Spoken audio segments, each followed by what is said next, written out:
Salam sejahtera Bapak Ibu yang terkasih dalam Tuhan. Senang kita bisa jumpa lagi pada ibadah Minggu hari ini 13 September tahun 2020. Mari kita mempersiapkan seluruh hidup kita memasuki ibadah Minggu pada saat ini. Mari kita bersaat teduh. Kita berdiri bersama-sama, kita mengawali ibadah kita. Kita menyanyikan Kidung Keesaan nomor 31 ayat 1 sampai dengan ayat yang kedua. Kami puji dengan riang. Mari kita memuji Tuhan dengan bersukacita.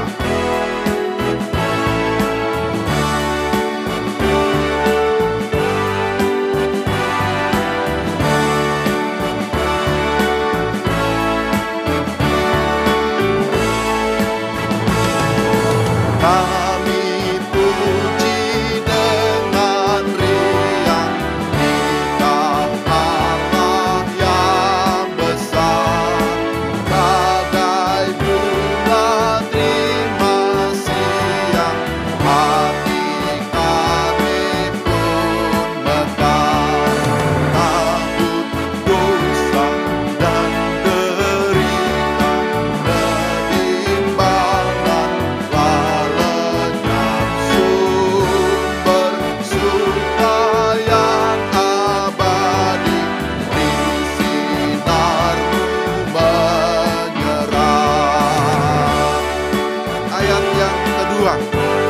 Kau memberi, Kau mengampuni, Kau limpahkan rahmat-Mu.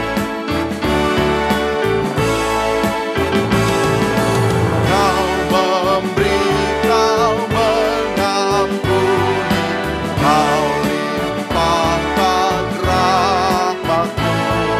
Sumber air hidup ria, lautan kasih dan restu, yang mau hidup dalam kasih, Kau jadikan milik-Mu, agar kami menyayangi, meneladan kasih-Mu.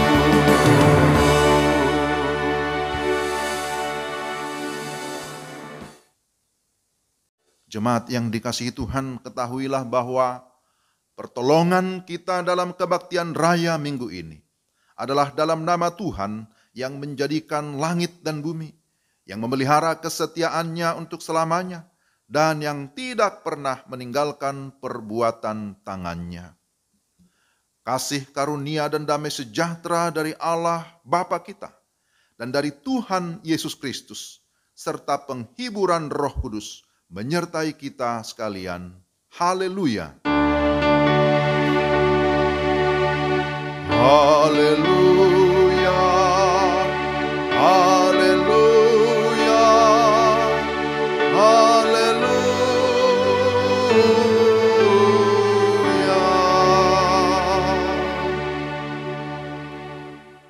Nas pembimbing dalam ibadah kita minggu ini diambil dari Mazmur 103 ayat 2 sampai 3.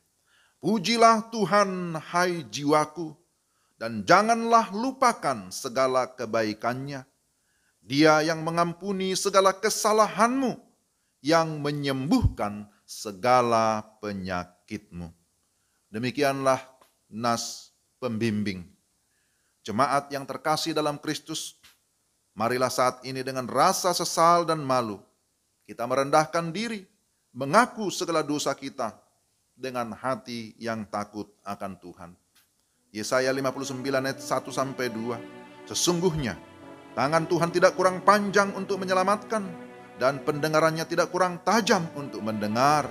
Tetapi yang merupakan pemisah antara kamu dan Allahmu ialah segala kejahatanmu, dan yang membuat Dia menyembunyikan diri terhadap kamu sehingga Ia tidak mendengar ialah segala dosamu. Karena itulah Bapak Ibu yang terkasih dalam Tuhan, mari kita sungguh-sungguh datang kepada Tuhan, mengaku segala dosa dan memohon pengampunan dari Tuhan. Mari kita berdoa. Kami datang kepadamu ya Tuhan dengan segala kerendahan hati. Kami mengucap syukur untuk kehidupan yang Tuhan anugerahkan. Kami mengucap syukur untuk penyertaan Tuhan yang kami rasakan dari hari ke hari. Hingga saat ini kami ada semua oleh karena anugerah Tuhan. Tuhan, kami sungguh menyadari bahwa kami adalah ciptaan-Mu yang penuh dengan keterbatasan. Seringkali kami Tuhan melakukan kesalahan dan dosa, baik itu melalui perkataan yang tidak menyenangkan sesama kami, pikiran yang tidak sesuai dengan pikiran Kristus, maupun sikap serta perbuatan kami yang seringkali tidak menyenangkan sesama, yang mendukakan hati Roh Kudus.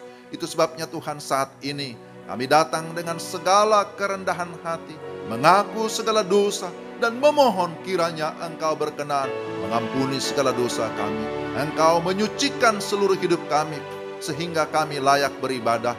Kami layak Tuhan untuk menerima segala berkat-berkat yang Tuhan sediakan bagi kami melalui ibadah kami pada saat ini. Kami percaya ketika kami sungguh-sungguh mengakui segala dosa kami, Engkau Allah yang hidup, Engkau Allah yang setia, Engkau akan mengampuni kami dari segala dosa dan kesalahan kami. Terima kasih Tuhan, kami percaya pengampunan menjadi bagian kami. Di dalam nama Yesus Kristus, Tuhan dan Juru Selamat kami yang hidup. Amin.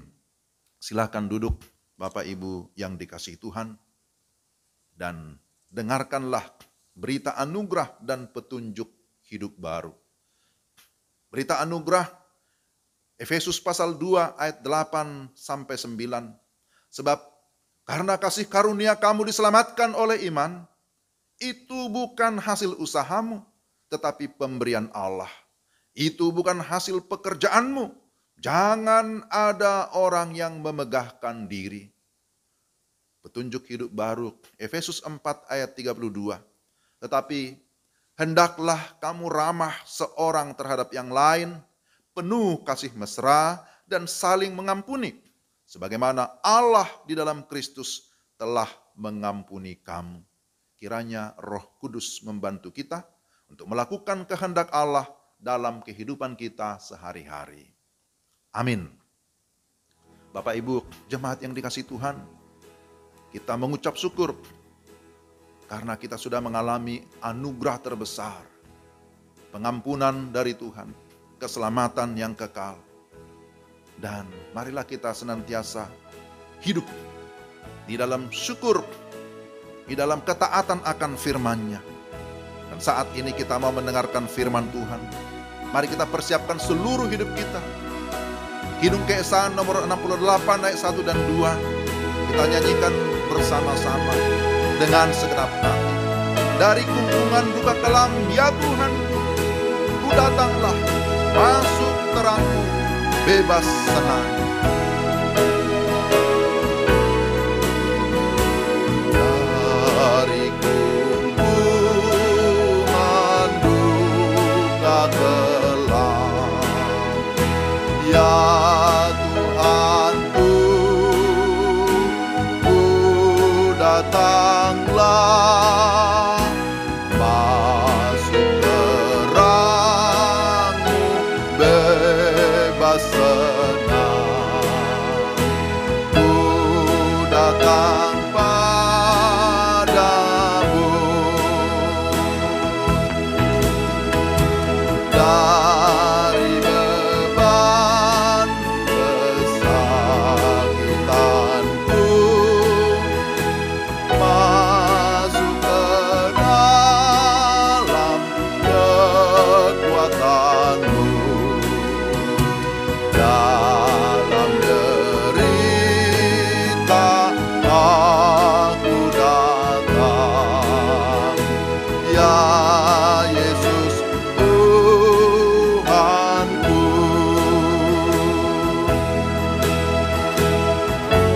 Ayat yang kedua.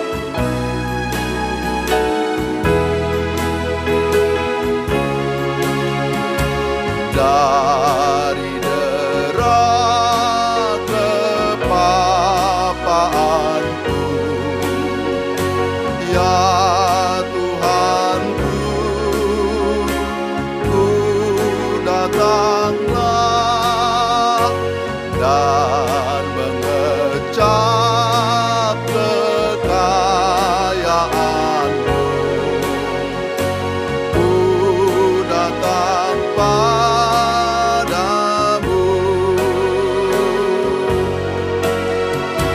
dari celah keaibanku. Pada salibmu ku berteduh, dalam dosaku aku datang. Ya Yesus Tuhanku, ya Yesus Tuhanku.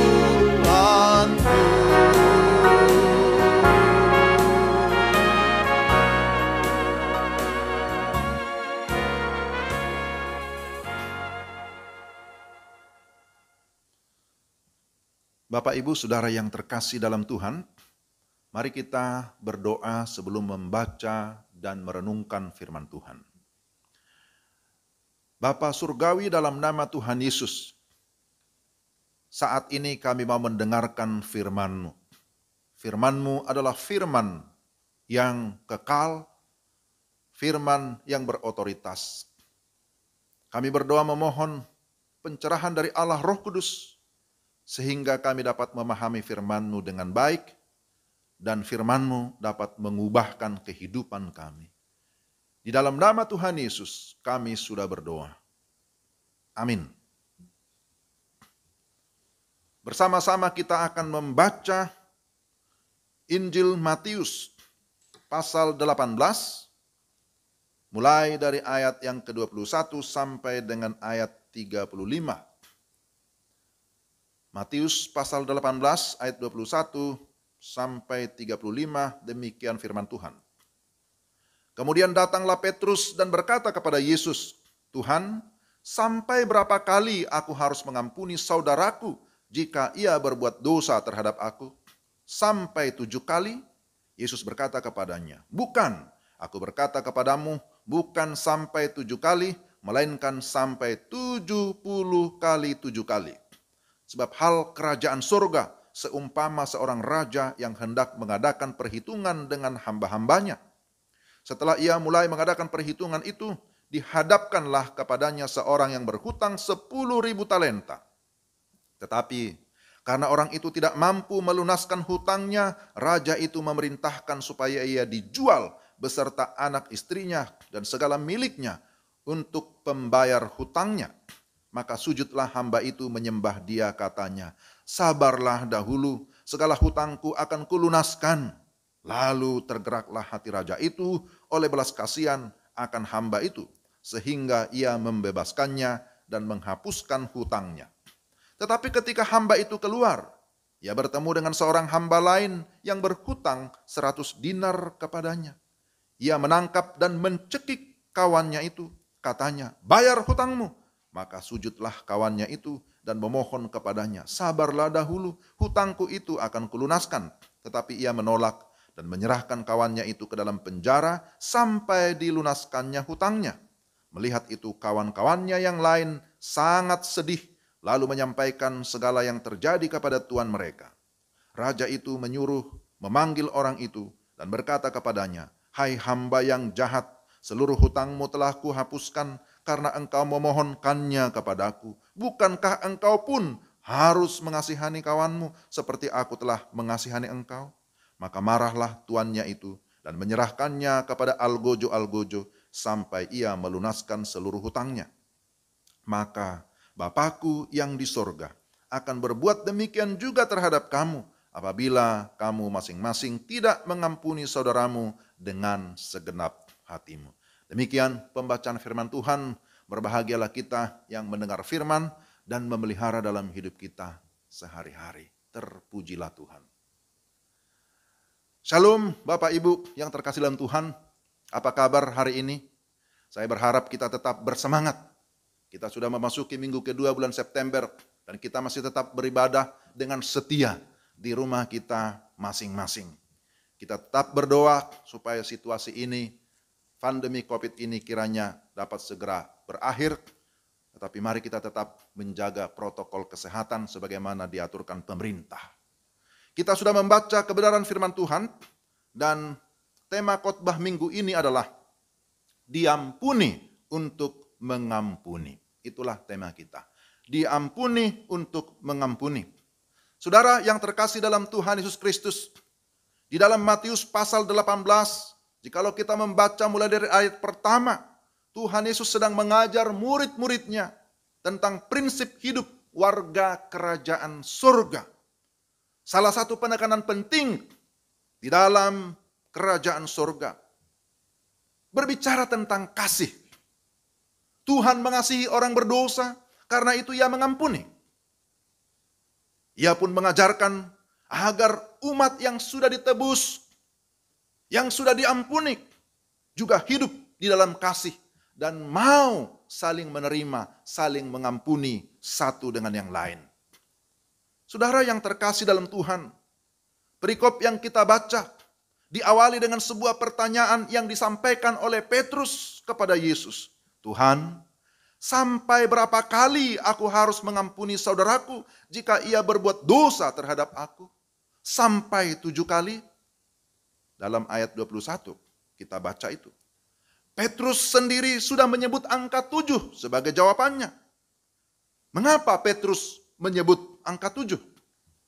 Apakah itu merujuk pada Amsal 24 ayat 16? Memang di sana disebutkan sebab 7 kali orang benar jatuh namun ia bangun kembali. Juga di dalam kitab Nabi Amos pasal 2 ayat 1 di sana disebutkan sebab 3 perbuatan jahat bahkan 4 lalu selebihnya tidak akan diampuni lagi oleh Allah. Ataukah Petrus sedang memiliki persoalan pribadi? Tidak dijelaskan secara detail di sini. Namun dalam perikop sebelumnya, sebagaimana kita dengar khotbah minggu yang lalu, memang ada persoalan antar saudara dan itu membutuhkan penyelesaian. Jadi, Petrus ingin mengetahui pendapat Yesus secara pribadi. Apa jawaban Yesus? Kita bisa lihat jawaban Yesus di dalam ayat yang ke-22. Yesus berkata kepadanya, maksudnya bukan 7 kali. Aku berkata kepadamu, bukan sampai 7 kali, melainkan sampai 70 kali 7 kali. Itulah jawaban Yesus. Yesus menjelaskan bagian ini dengan sebuah perumpamaan. Perumpamaan tentang hal kerajaan Allah. Ada seorang raja yang sedang mengadakan perhitungan dengan hamba-hambanya. Dalam prinsip kerajaan surga, sebagaimana kasih yang tadi saya sudah sebutkan di awal, kasih yang tidak terbatas, maka pengampunan pun tidak boleh dibatasi hanya sampai 7 kali. Apalagi hanya sampai 1, 2, atau 3 kali.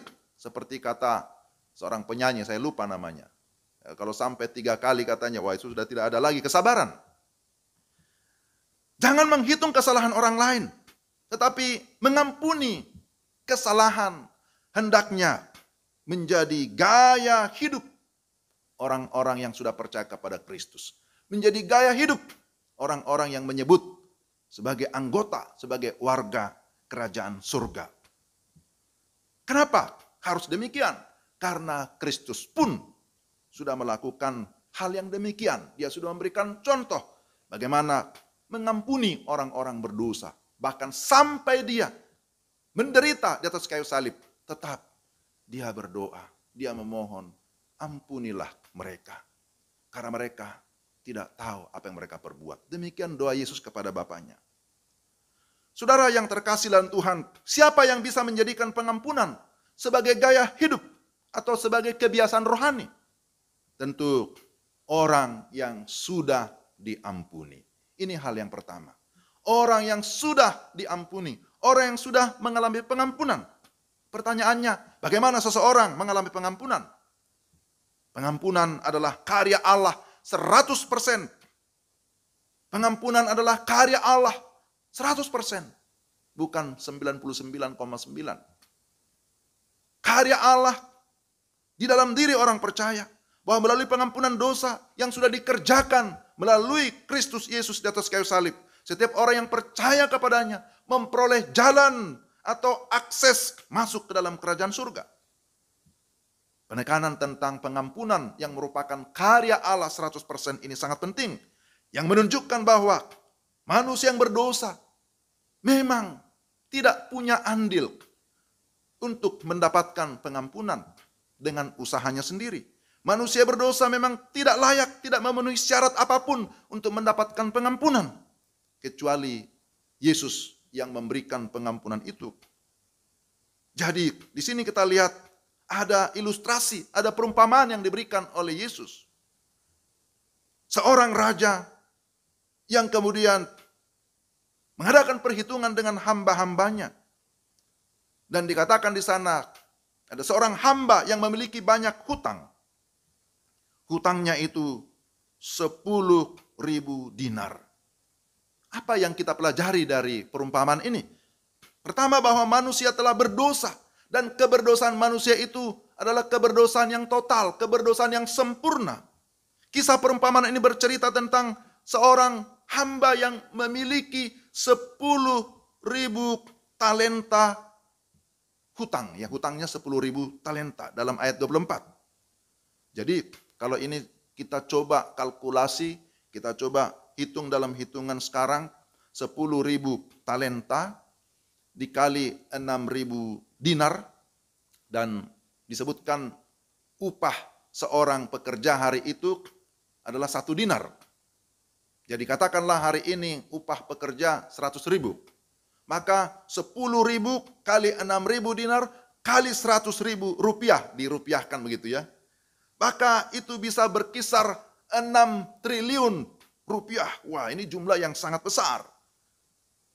Ini menggambarkan tentang dosa yang begitu besar. Bahwa hutang dosa kita itu sangat besar.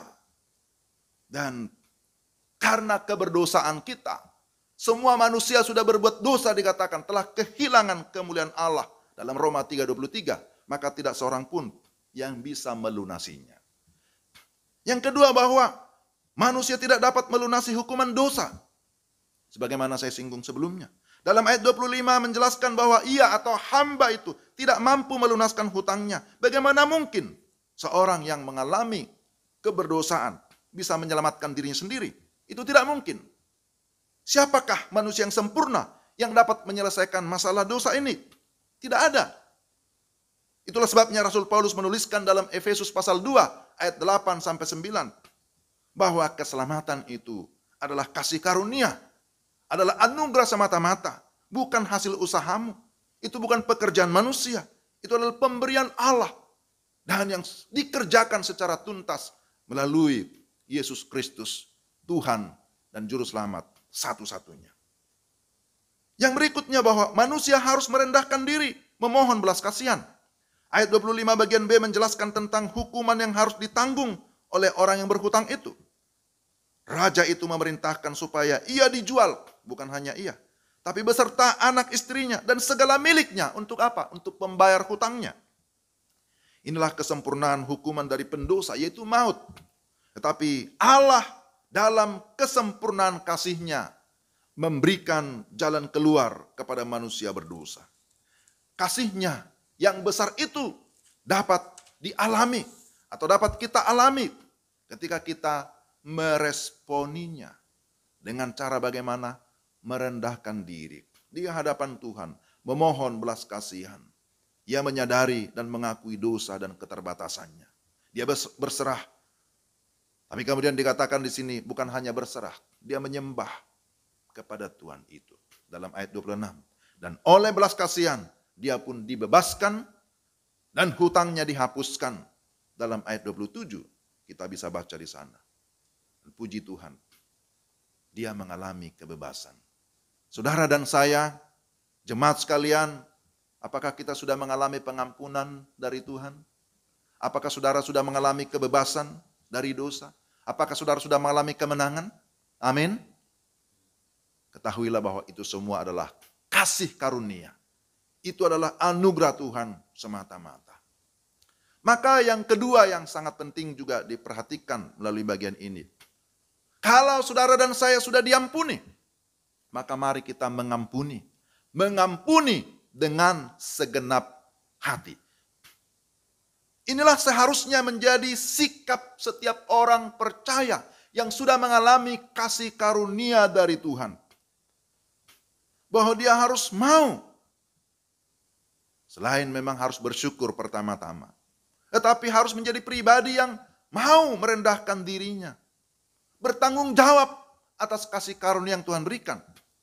Setiap kali kita mengingat kasih karunia Tuhan yang begitu besar, yang begitu berlimpah di dalam kehidupan kita, maka seharusnya juga kita harus memiliki kemurahan hati. Memiliki belas kasihan, sebagaimana Tuhan berbelas kasihan kepada kita. Memiliki belas kasihan kepada orang lain yang berdosa, yang masih diperbudak oleh dosa, supaya mereka pun dapat mengalami kebebasan, mengalami kemenangan. Namun apa yang terjadi dalam kisah ini, saudara-saudara? Dalam ayat 28 dijelaskan bahwa ketika hamba yang sudah bebas itu, dia bertemu dengan seorang hamba yang lain, yang berhutang kepadanya, hanya 100 dinar saja. Ia pun mencekiknya, lalu memaksanya agar segera membayar hutangnya. Orang itu pun sudah memohon, sabarlah dahulu, aku akan bayar.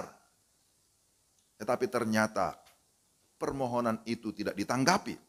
Yang dilakukan adalah dia menjebloskannya ke dalam penjara. Sampai suatu saat dia bisa melunaskan hutangnya. Saudara-saudara, ini sungguh-sungguh keterlaluan. Ya, kalau penyanyi berkata, sungguh terlalu. Ini kejam. Ini sadis. Ini sangat menyedihkan.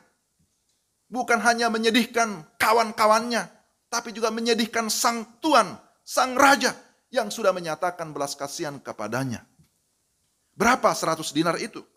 100 dinar dapat diperkirakan mungkin 100 juta rupiah dengan uang rupiah. Memang itu juga termasuk jumlah yang besar. Tetapi jika dibandingkan dengan 6 triliun, maka sesungguhnya 100 dinar itu sangat kecil, sangat sedikit jumlahnya. Nah, saudara, bagian ini mengingatkan saya, mengingatkan kita sekalian, bahwa kesalahan saudara kita tidak seberapa bila dibandingkan dengan dosa kita kepada Tuhan. Kesalahan saudara kita, kesalahan sesama kita kepada kita, itu tidak seberapa jika dibandingkan dengan dosa saya, dengan dosa kita kepada Tuhan. Jadi, jangan hanya melihat selumbar di mata orang lain, tetapi tidak sadar bahwa ada balok di matamu. Selanjutnya, apa yang dilakukan hamba yang lain ini? Sama dengan yang dilakukan ketika dia berhadapan dengan sang raja. Dia bersujud, dia memohon belas kasihan. Tapi hamba yang telah diampuni itu tidak mau mengampuni. Tidak mau memberikan pengampunan. Ini juga sering kali terjadi di dalam kehidupan. Baik orang-orang yang sudah mengaku dirinya orang Kristen yang sudah mengalami pengampunan, tapi masih sulit mengampuni. Mengapa? Karena ego pribadi, menganggap diri benar, menganggap bahwa dia lebih layak, lebih baik, dan sekaligus menganggap remeh kasih karunia Tuhan. Saudara-saudara yang terkasih dalam Tuhan, kita harus mengingat bahwa kasih karunia Tuhan itu disebut kemurahan, tapi tidak murahan. Kasih karunia Tuhan harganya mahal. Dengan darah Kristus. Tidak bisa digantikan dengan emas, perak, atau apapun. Dan saudara harus tahu, harus ingat bahwa tidak ada pengampunan tanpa pengorbanan Kristus di atas kayu salib. Maka seharusnya kita bersyukur. Kita tetap hidup di dalam kerendahan hati. Hidup di dalam belas kasihan. Melihat orang-orang lain yang membutuhkan belas kasihan. Membutuhkan pertolongan. Saudara, Bapak, Ibu yang terkasih dalam Tuhan. Apa yang merupakan kesimpulan dan aplikasi bagi kita? Bahwa hutang dosa kita yang sangat besar sudah dilunaskan melalui pengorbanan Kristus. Itu hal yang pertama. Kita bersyukur atas karunia Tuhan yang begitu ajaib, begitu agung. Pengampunan dosa membawa kita kepada kepastian keselamatan, sehingga kita menjadi warga kerajaan surga. Saudara dan saya, kita adalah warga kerajaan surga. Maka sebagai anak-anak Tuhan, hendaklah kita hidup di dalam kerendahan hati. Hidup di dalam persekutuan yang indah, di dalam penyembahan yang benar kepada Tuhan. Tapi yang kedua, bahwa Tuhan mengajar kita supaya kita saling mendoakan, tetapi juga saling mengampuni sebagai bukti bahwa kita sudah mengalami pengampunan dari Tuhan. Diampuni untuk mengampuni. Itulah tema kita pada hari ini. Jika kita tidak melakukannya, maka Tuhan bukan hanya sedih, tapi juga marah. Perhatikan ayat 32 sampai 34. Hai hamba yang jahat, seluruh hutangmu sudah kuhapuskan. Bukankah, dikatakan di sini, di dalam ayat yang ke-33. Bukankah engkau pun harus mengasihi kawanmu seperti aku telah mengasihi engkau? Maka marahlah tuannya itu dan menyerahkannya kepada algojo-algojo sampai ia melunaskan seluruh hutangnya. Orang yang sudah diampuni seharusnya mengampuni. Jika tidak, maka dia pun pasti tidak akan mengalami kesenangan, tidak akan mengalami ketenangan. Dia akan merasa tertuduh di dalam hidupnya. Saya kira saudara dan saya pasti pernah mengalami hal yang demikian. Rasanya tidak tenang gitu ya. Kenapa tadi saya harus marah seperti itu? Kenapa saya tidak bisa memaafkan pasangan saya, memaafkan anak saya, memaafkan rekan saya? Dan itu membuat kita rasa kayak gelisah begitu, merasa tertuduh. Saudara yang terkasih dalam Tuhan Yesus Kristus, kapan dia akan merasakan kelegaan? Sampai dia dikatakan bisa melepaskan pengampunan. Saudara, pengampunan adalah anugerah, sekali lagi anugerah, tapi itu juga perintah. Memang bagi sebagian orang tidak mudah untuk mengampuni. Bahkan ada yang bertahan sampai mati, hidup di dalam kebencian terhadap sesamanya. Ada yang seperti itu, karena sakit hatinya. Tapi pertanyaannya, adakah untungnya kita memendam kebencian? Adakah untungnya kita memendam sakit hati? Adakah untungnya kita mempertahankan ego kita? Saya kira tidak ada. Tidak ada sama sekali. Saudara, Tuhan tidak memberikan perintah kepada kita melampaui kemampuan kita. Kasih-Nya selalu mendahului tuntutannya. Kalau Tuhan mau supaya kita mengampuni, itu karena Dia sudah lebih dahulu memberikan kita pengampunan. Apa yang terjadi jikalau kita tidak mau memaafkan? Apa yang terjadi jikalau kita tidak mau mengampuni saudara-saudara kita? Di dalam ayat 35, di sana dikatakan, jikalau kita tidak mengampuni dengan segenap hati, maka Bapa di surga tidak akan mendengarkan doa kita. Selanjutnya dikatakan bahwa berkat pun akan tertahan. Berkat-berkat yang sebenarnya Tuhan sediakan akan terhalang sampai kita mau memberikan pengampunan terhadap saudara kita. Saudara yang terkasih dalam Tuhan, sesungguhnya Tuhan Yesus menyampaikan bagian ini, menyampaikan hal ini supaya kita, anak-anaknya, memiliki kebahagiaan. Supaya doa kita yang dijawab oleh Tuhan dan karena kemurahannya, maka berkat disediakan bagi kita. Tema ini sangat penting bagi saya, bagi kita sekalian. Kita sudah diampuni, maka kita juga harus mau mengampuni. Memberikan pengampunan, memberi maaf, itu akan memberikan kita kelegaan, memberikan kita ketenangan, memberikan kita kebahagiaan. Kiranya Tuhan menolong kita untuk menerapkan firman-Nya dalam hidup kita sehari-hari. Mari kita berdoa. Tuhan, terima kasih Engkau sudah menolong kami, Engkau sudah memberkati kami melalui kebenaran firman-Mu. Kami sadar ya Tuhan, bahwa kami seringkali gagal di dalam melakukan firman-Mu. Karena itu kami memohon pertolongan Roh Kudus, supaya kami tetap hidup di dalam kasih karunia. Kami mau mengampuni, kami mau menerima satu dengan yang lain. Dalam nama Tuhan Yesus, kami sudah berdoa. Amin. Jemaat yang dikasihi Tuhan, mari kita berdiri bersama-sama. Bersama seluruh orang percaya dan gereja dalam segala abad. Marilah kita mengucapkan pengakuan iman rasuli di hadapan Allah dengan kesungguhan hati dan mulut berkata, Aku percaya kepada Allah, Bapa yang Maha Kuasa, Khalik langit dan bumi, dan kepada Yesus Kristus, anaknya yang tunggal Tuhan kita, yang dikandung daripada Roh Kudus, lahir dari anak darah Maria, yang menderita sengsara di bawah pemerintahan Pontius Pilatus, disalibkan, mati dan dikuburkan, turun ke dalam kerajaan maut, pada hari yang ketiga, bangkit pula dari antara orang mati, naik ke surga, duduk di sebelah kanan Allah, Bapa yang Maha Kuasa, dan akan datang dari sana untuk menghakimi orang yang hidup dan yang mati. Aku percaya kepada Roh Kudus, gereja yang kudus dan am, persekutuan orang kudus, pengampunan dosa, kebangkitan daging, dan hidup yang kekal. Amin. Jemaat, silahkan duduk kembali. Mari kita mempersiapkan persembahan kita, persembahan syukur yang terbaik bagi Tuhan. Bawalah seluruh persembahan persepuluhan itu ke dalam rumah perbendaharaan, supaya ada persediaan makanan di rumahku, dan ujilah aku firman Tuhan semesta alam. Apakah aku tidak membukakan bagimu tingkap-tingkap langit dan mencurahkan berkat kepadamu sampai berkelimpahan? Maleakhi 3 ayat yang ke-10.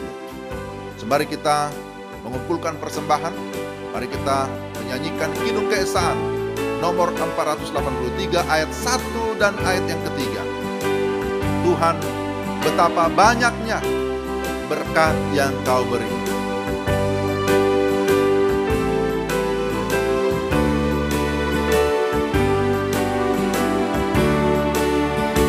Tuhan, betapa banyaknya berkat yang Kau beri.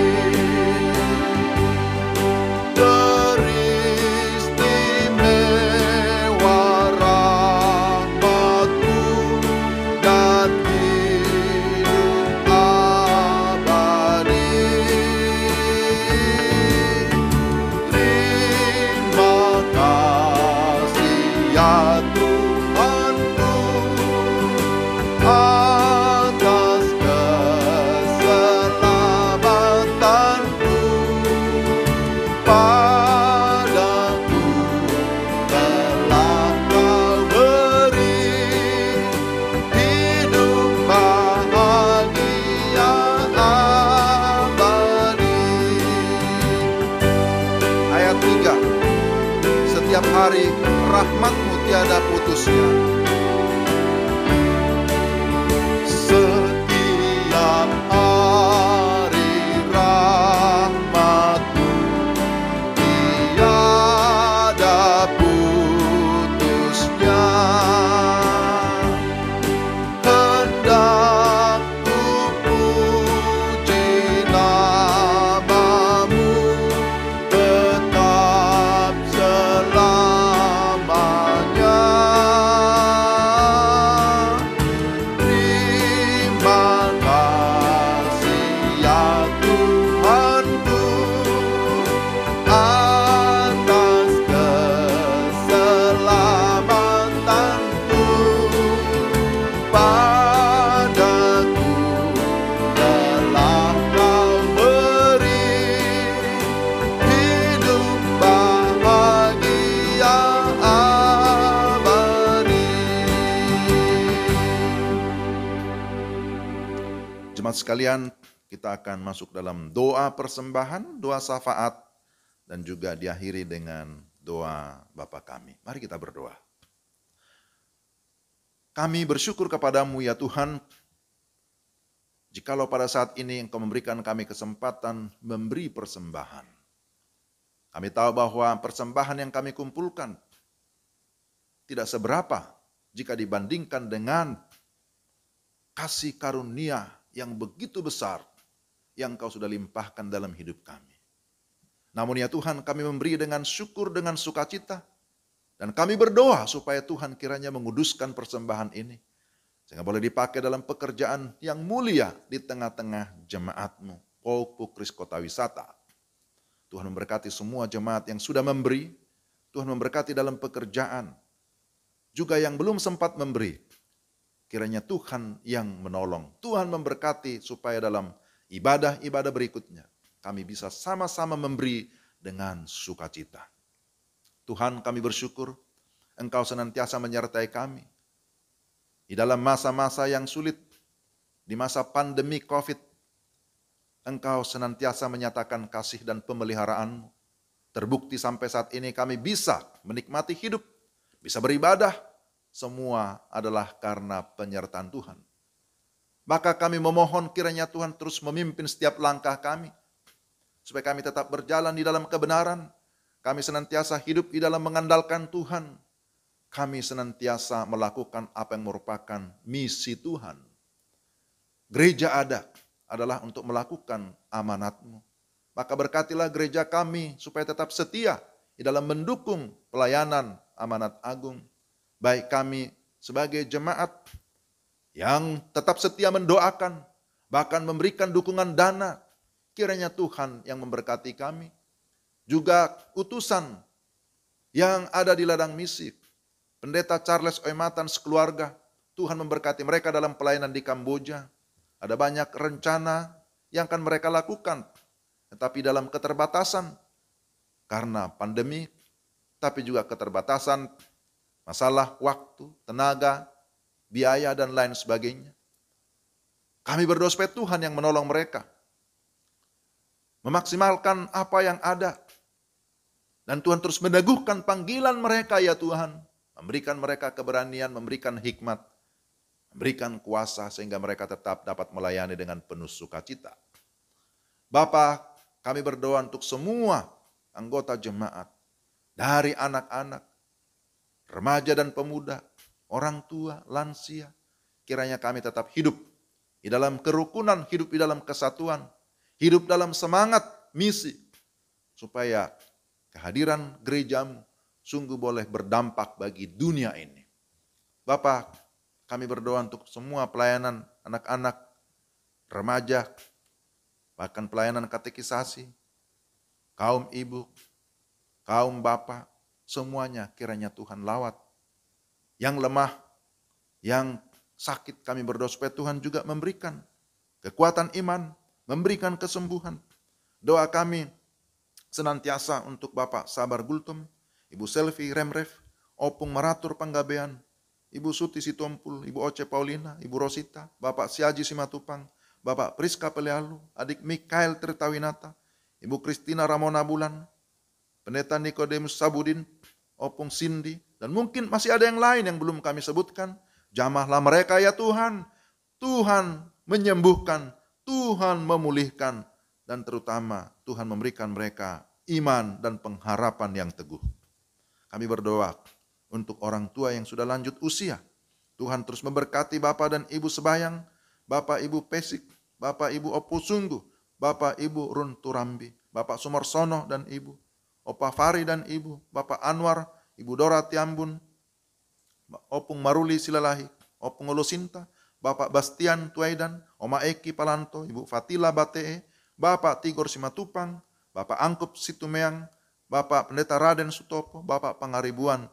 Kami berdoa supaya Tuhan juga meneguhkan iman mereka.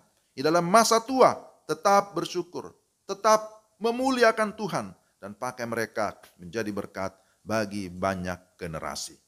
Bapak, kami juga berdoa untuk anak kami, untuk saudara kami Benyamin Tanjung, Daniel Gunawan, dan anak-anak yang ada di SLB Kiriakon.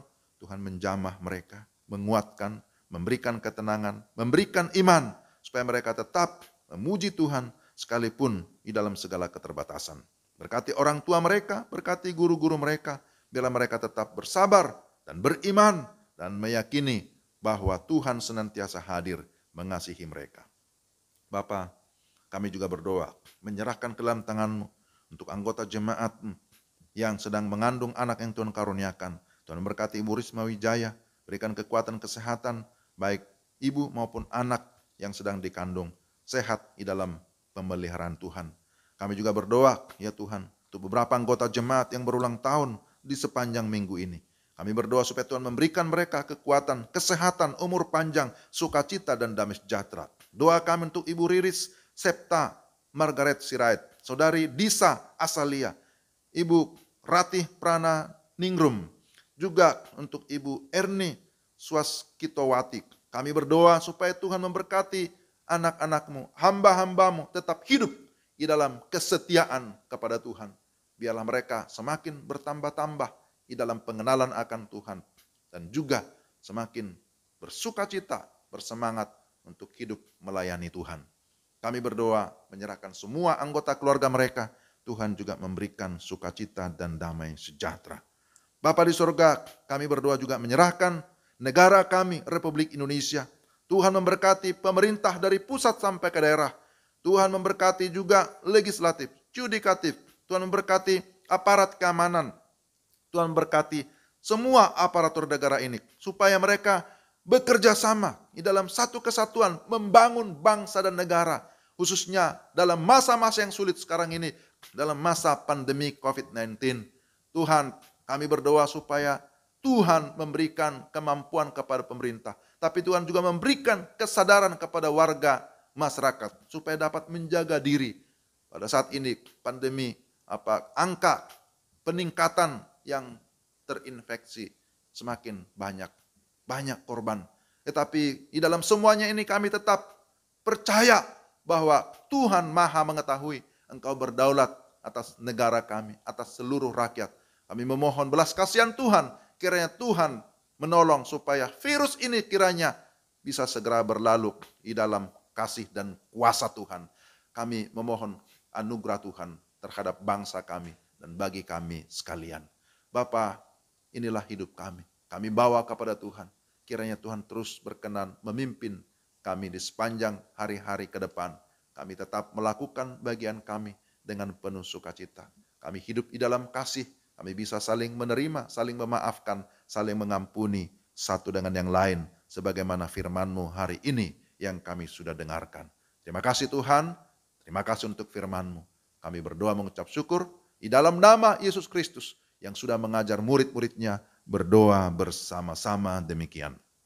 Bapa kami yang di surga, dikuduskanlah nama-Mu. Datanglah kerajaan-Mu, jadilah kehendak-Mu di bumi seperti di surga. Berikanlah kami pada hari ini makanan kami yang secukupnya. Dan ampunilah kami akan kesalahan kami, seperti itu bagaimana kami mengampuni orang yang bersalah kepada kami. Dan janganlah membawa kami ke dalam pencobaan, tapi lepaskanlah kami daripada yang jahat. Karena Engkau yang punya kerajaan dan kuasa dan kemuliaan sampai selama-lamanya. Amin. Jemaat sekalian, mari kita berdiri bersama-sama. Kita akan mengakhiri ibadah kita pada pagi hari ini. Kita akan memuji Tuhan dari Kidung Keesaan. Kidung Keesaan nomor 477. Ayat 1 sampai dengan ayat yang kedua. Betapa indah harinya saat Kupilih penebus.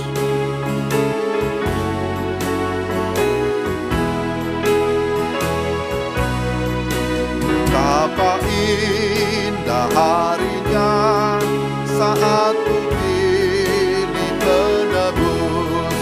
Alangkah sukacitanya memberitakannya terus. Indahlah harinya Yesus membasuh dosaku. Dia jari penebus, berjaga dan berdoa terus. Indahlah harinya Yesus membasuh dosaku. Ayat yang kedua.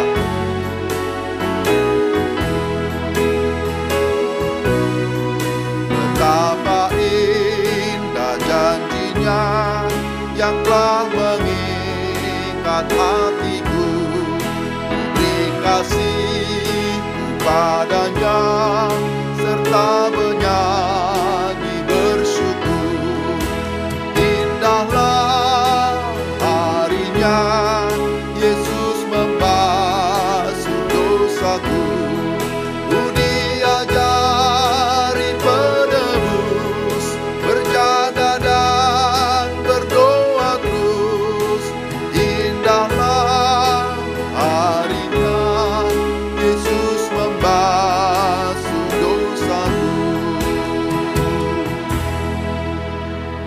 Jemaat yang dikasihi Tuhan, arahkanlah hatimu hanya kepada Tuhan, serta terimalah berkat-Nya. Tuhan memberkati engkau dan melindungi engkau. Tuhan menyinari engkau dengan wajah-Nya dan memberi engkau kasih karunia. Tuhan menghadapkan wajah-Nya kepadamu dan memberi engkau damai sejahtera dari sekarang sampai selama-lamanya. Amin.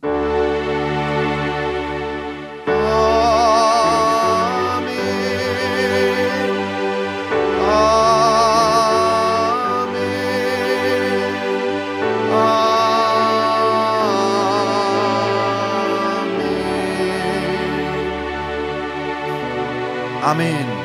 Ibadah kita sudah selesai. Jemaat silakan duduk kembali. Mari kita mengucap syukur.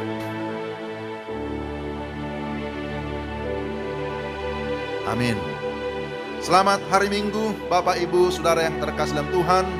Puji Tuhan, kita bisa beribadah pada hari ini dengan sukacita. Tuhan kiranya memberkati Bapak Ibu Saudara sekalian dimanapun berada dalam mengerjakan pekerjaan-pekerjaan yang sesuai dengan kehendak Tuhan.